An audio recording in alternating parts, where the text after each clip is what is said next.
മഞ്ജുവിനൊരിക്കലും ഗിരിയെ പൂർണ്ണമായി വെറുക്കാൻ കഴിയില്ല. ഗിരിക്ക് അവളോടുള്ളത് ആത്മാർത്ഥമായിട്ടുള്ള സ്നേഹവും. അങ്ങനെ രണ്ടുപേരെ വെച്ചുണ്ടാക്കുന്ന കണക്കുകൂട്ടലുകൾ എപ്പോ വേണമെങ്കിലും തെറ്റാം. തന്റെ മോള് കൊള്ളാലോ, നല്ല ദീർഘവീക്ഷണമുണ്ട്. എന്റെ മോള് മിടുക്കി. മോക്ക് എന്തെങ്കിലും ജോലി വേണമെങ്കിൽ എന്നെ വിളിക്കാൻ മടിക്കണ്ട. ഇനി അങ്ങോട്ട് ജോലി ചെയ്യാതെ ജീവിക്കണമെന്നാ എന്റെ ആഗ്രഹം. അതിനുവേണ്ടിയാ ഇങ്ങനെയുള്ള പണികൾ ഏറ്റെടുത്ത് ചെയ്യുന്നത്. എന്തെങ്കിലും മനസ്സ് മാറുകയാണെങ്കിൽ എന്നെ വിളിക്കാൻ മടിക്കണ്ട. പോട്ടേടോ. ഓ ആയിക്കോട്ടെ. ശരി മോളെ. ശരി.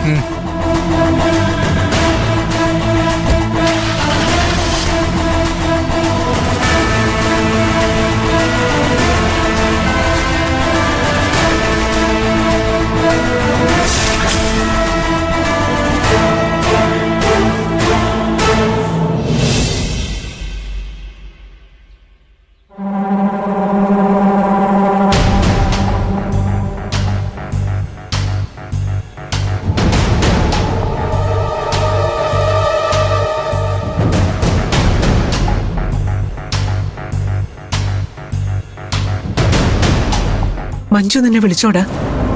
ഇല്ല. അവളിത് എന്തു ഭാവിച്ച? ഈ കാര്യത്തിൽ അവളെ കുറ്റം പറയണ്ട അമ്മേ. തെറ്റ് എന്റെ ഭാഗത്താ. തെറ്റ് ആരുടെ ഭാഗത്താണെങ്കിലും അനുഭവിക്കാൻ പോകുന്നത് എന്റെ പേരക്കുട്ടിയാ. അതുകൊണ്ട് നിങ്ങൾ തമ്മിലുള്ള പ്രശ്നം എന്താണെങ്കിലും അത് ഉടനെ പരിഹരിക്കാൻ നോക്ക്.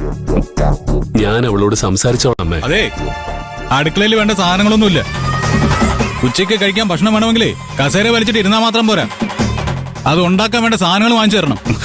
ഞാൻ കടയിൽ പൊയ്ക്കോളാം. ആ, ഇത് ഞാൻ കേൾക്കാൻ തുടങ്ങി കുറേയായി. ഞാനിവിടെ വെറുതെ ഇരിക്കല്ല.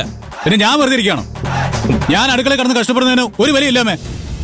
നീ വിഷമിക്കണ്ട മോനെ, അവൻ വെറുതെ പറഞ്ഞതാ. അതൊന്നും നീ കാര്യാക്കണ്ട. ഗിരി, നീ കാശ് അവന് കൊടുത്താൽ മതി, അവൻ വാങ്ങിയിട്ട് വരും.